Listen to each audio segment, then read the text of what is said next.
Mesdames et Messieurs les ministres et secrétaires d'État, Excellence Monsieur l'ambassadeur du Royaume frère du Maroc, Mesdames et Messieurs les directeurs généraux, Mesdames et Messieurs les représentants des sponsors, Mesdames et Messieurs les étudiants et tous les compétiteurs, parce que cette année on n'a pas seulement les étudiants, je crois qu'on a des startups déjà affirmées qui sont dans la compétition. Je suis présent ici avec vous avec beaucoup de bonheur et d'émotion, parce que cette assemblée correspond à ce que nous voulons faire de ce pays. Un pays qui est résolument tourné vers l'avenir, vers ce qui se fait de meilleur pour cet avenir, mais en restant ancré sur son présent, et cela s'appelle le réalisme. La fonction publique, l'administration, le service public, c'est le bien qui nous appartient à tous. Par essence, il est l'émanation, mais la représentation la plus aboutie de ce qui nous unit, c'est-à-dire la nation. Et comme on dit, il est au service du public. Et le public, c'est le peuple sénégalais. Et ce service public est au cœur de nos attentions, de notre programme. Le président de la République, dès son installation à la tête du pays, a posé, l'un des premiers actes qu'il a posé, c'était cette fameuse lettre qu'il a adressée à tous les fonctionnaires de l'État, à tout le service public, pour rappeler un certain nombre de fondamentaux. Un service public qui n'est pas au service du développement devient un service public contre le développement, un poids. Et les thématiques qui ont été abordées ici, fort brillamment pour les thématiques auxquelles j'ai assisté, y passant du contrôle de la distribution des intrants agricoles, qui est l'un de nos gros problèmes d'ailleurs, au point que j'avais décidé de convoquer une réunion spéciale sur cette question. Le marquage minier, évidemment, il y a énormément de fuites sur l'exploitation de nos ressources naturelles. La question de l'assainissement et de la gestion des déchets de manière générale, pour laquelle nous avons eu au minimum 2 présentations très pertinentes. La question de l'assainissement également, avec cette présentation sur les baobabs artificiels.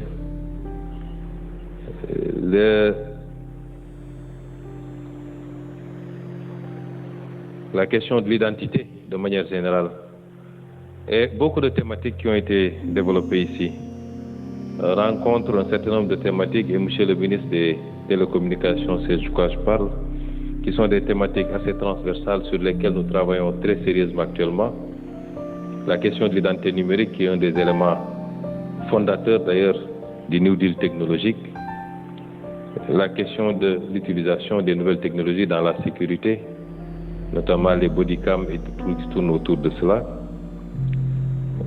Même dans le domaine de la santé, avec le dossier du patient sur lequel nous travaillons. Les problématiques liées de manière générale à tout ce qui tourne autour de l'implication de ces nouvelles technologies, l'état civil, les fintech et la question de la sécurité aux frontières, qui sont tous des dossiers extrêmement importants et sensibles. Et ce qui a été exposé ici tourne autour de ces problématiques. Alors, la question que je pose souvent à monsieur le ministre des Télécommunications, entre les balbutiements en termes de conception et la possibilité d'opérationnaliser ces solutions à l'échelle nationale, je veux dire, quel temps nous faudrait-il? Parce que souvent, nous sommes confrontés à ces urgences.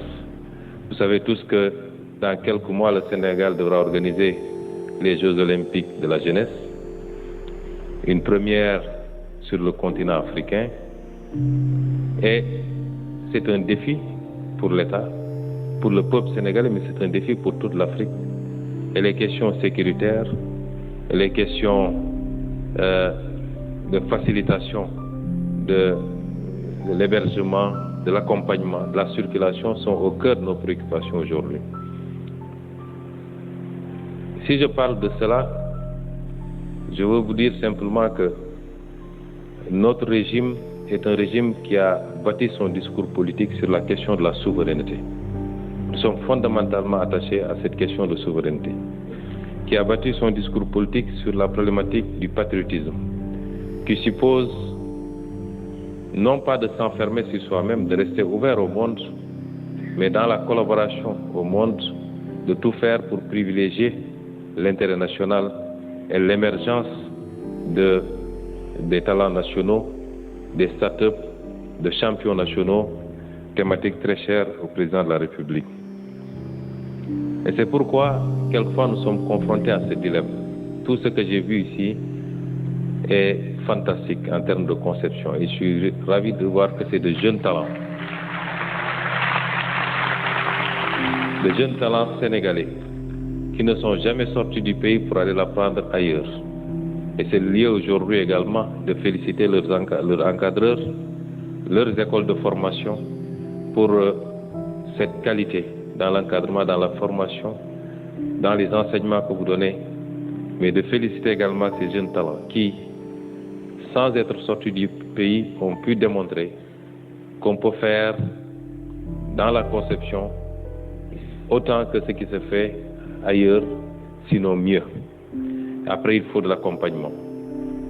Nous serons obligés de faire des choix de temps en temps, mais des choix sur le court terme. Nous sommes obligés tout de suite et maintenant de faire des choix parce que la sécurité n'attend pas, surtout sur les problématiques sécuritaires, parce que l'identité numérique est importante pour nous.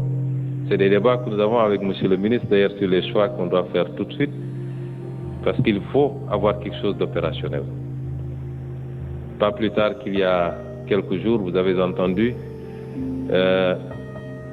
des mesures ou des décisions qui auraient été prises ailleurs par d'autres pays et qui mettent en cause la qualité de notre système d'identification des citoyens sénégalais. Peut-être à juste titre, si on ne fait pas dans le chauvinisme. Et il nous faut répondre rapidement, mettre en place des solutions. Si ces solutions n'existent pas tout de suite et maintenant, parce que vous êtes en train de démarrer des programmes extrêmement intéressants, mais qui méritent de maturer encore, d'être poussés, d'être encadrés, d'être financés. Et c'est toute la pertinence d'ailleurs, et je félicite M. le ministre de la fonction publique de cette activité du gouvernement. Mais que vous sachiez que, quelles que soient les solutions qui seront envisagées, c'est des solutions à court terme, le temps de vous permettre, en coopération avec le ministère et avec tous les autres ministères, de parfaire ce que vous êtes en train de faire pour que vos solutions puissent remplacer toute autre solution et que nous soyons sûrs d'assurer notre souveraineté numérique, qui est un des éléments importants du New Deal technologique. Mesdames et messieurs, je ne vous ai pas lu le discours, j'ai pris quelques notes. Je laisserai à M. le ministre de la fonction publique le soin de faire le discours tout à l'heure. Et en venant ce matin, je lui avais dit que je devrais quitter à midi parce que nous avons des contraintes qui font qu'on soit obligé d'être à Dakar ou plus tard à 13h. J'aurais aimé continuer cette journée avec vous parce que c'est ça que nous voulons du Sénégal. C'est ça que nous attendons du Sénégal. Ce niveau de qualité dans le débat, dans la production, dans la réflexion et dans notre capacité à nous projeter aux meilleurs standards mondiaux, c'est cela que nous voulons du Sénégal. Et c'est pourquoi je vous parlerai de vision et non pas d'opération. Je vous dirai que ce service public dont nous avons parlé il y a quelques mois, certainement ici dans cette même salle, avec le ministre de la fonction publique, nous avons lancé l'agenda national de transformation du service public, qui s'était structuré autour de 5 thèmes, qui étaient la qualité du service public et la participation citoyenne. Nous sommes en plein dans une activité de participation citoyenne pour la qualité du service public. Il s'était agi également de la gestion des ressources humaines. Et je me rappelle que lors du Govarton de l'année dernière, il y avait une bonne présentation sur la gestion des ressources humaines. Il s'est agi de la question de la transparence et de la lutte contre la corruption. Soyez assurés que toutes les présentations qui ont été faites ici, si elles sont validées, concrétisées, participeraient substantiellement à nous aider à réussir ce pari de la transparence et de la lutte contre la corruption et pour la transparence. Dans la distribution des engrais, nous savons qu'il y a énormément de perditions. Dans la gestion de la sécurité de tous les jours, nous savons qu'il y a beaucoup de perditions. Il y a de la corruption, il y a une opacité qui ne milite pas en faveur d'une bonne gestion de ces questions. Il y avait également le thème de la modernisation organisationnelle et du numérique et ce que nous sommes en train de faire. Et c'est vous dire qu'il n'y a pas de programme qui symbolise mieux et plus cette détermination à réformer la fonction publique, le service public, à le moderniser, que ce que nous sommes en train de faire aujourd'hui, qui n'est que la finale, l'aboutissement, mais ce que vous faites tous les jours dans vos écoles de formation, les recherches que vous faites, les efforts de conception, qui doivent être valorisés. Et c'est pourquoi l'année dernière, d'ailleurs, j'avais pris l'engagement d'aller au-delà des 3 primes qui devaient être décernées. Et je m'étais engagé à primer tous les participants à hauteur de 3 millions par participant, ce que nous avions honoré.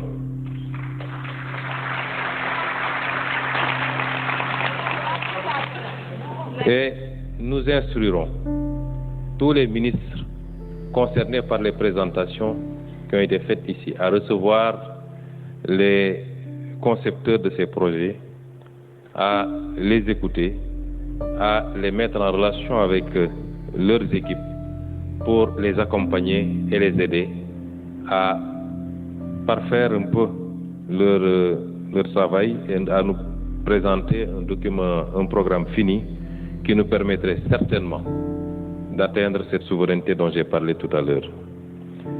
Mesdames et messieurs, en ce qui concerne la vision, le monde est à ce qu'il est convenu de qualifier de 4e révolution industrielle. Le numérique, c'est de l'industrie. Et c'est la 4e révolution. Nous avons connu une première révolution à la fin du XVIIIe siècle. Et cette révolution était particulièrement liée à l'énergie, à la découverte du charbon et de ce que ça peut faire en termes de production économique, industrielle, s'entend. Nous avons connu la 2e révolution industrielle à la fin du XIXe siècle, mais celle-là également avait été bâtie autour de la question de l'énergie. Le passage du charbon aux produits pétroliers de manière générale, au pétrole et un peu au gaz.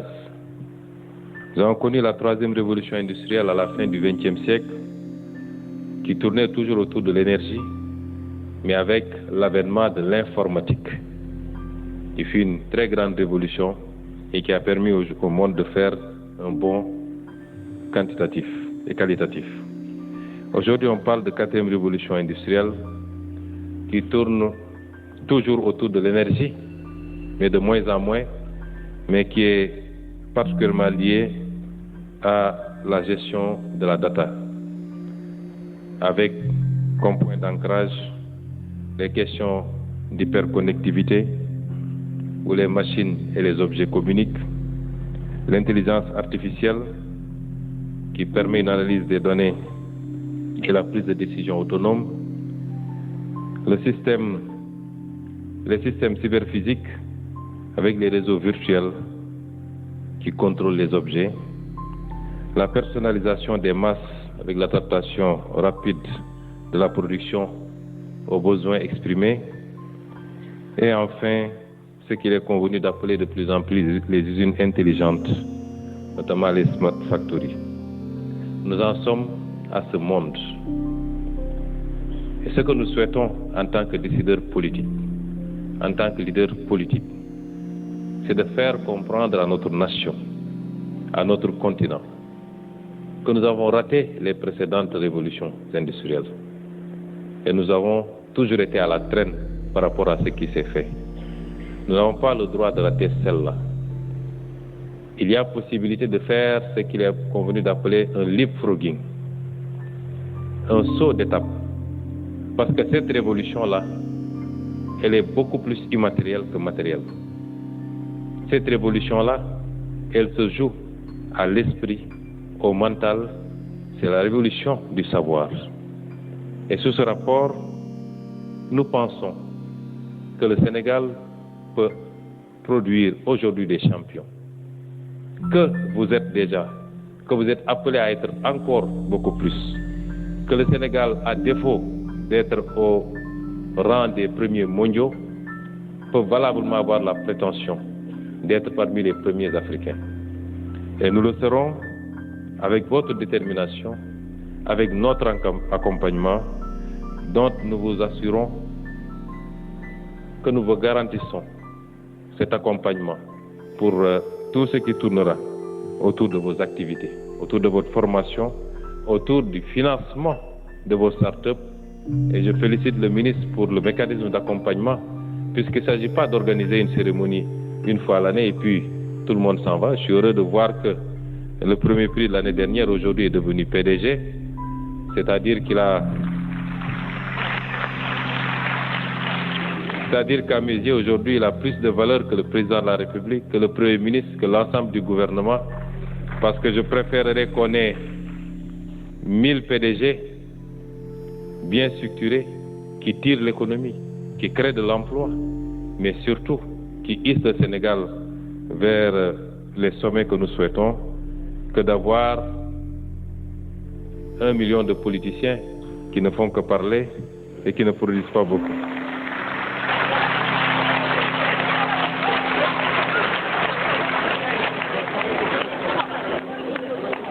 Et je voudrais vous dire que vous avez, je le dis au nom du président de la République, parce que je sais l'attachement qu'il a pour le numérique.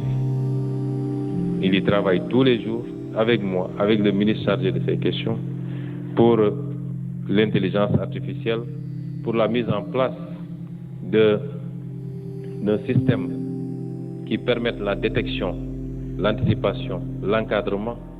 Je le dis à mon nom et au nom de tout le gouvernement. Considérez que vous êtes notre priorité absolue, l'une de nos priorités absolues. Et parmi les programmes essentiels du gouvernement, j'ai tantôt parlé de l'énergie, elle continue à être importante, parce que même les gros data que Alioune Sall veut installer ici, il faut beaucoup d'énergie pour pouvoir les gérer. Et c'est pourquoi vous comprendrez notre combat de tous les jours pour la réappropriation sur nos ressources naturelles et particulièrement les ressources énergétiques.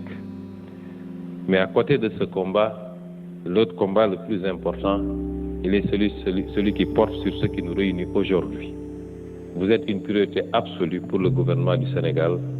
Vous serez accompagnés, nous serons avec vous, autant que vous serez prêts à vous élever encore et davantage avec l'accompagnement de vos encadreurs.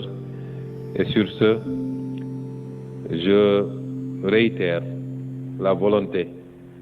Cette année, ça semble un peu plus important. Je ne prendrai pas tout de suite d'engagement parce que vous savez qu'on est dans une situation budgétaire qui n'est pas des plus reluisantes. Je ne prendrai pas tout de suite un engagement chiffré, mais en dehors de ceux qui seront primés, tout le reste auront un accompagnement de la primature et un accompagnement singulier des ministères auxquels sont rattachés leurs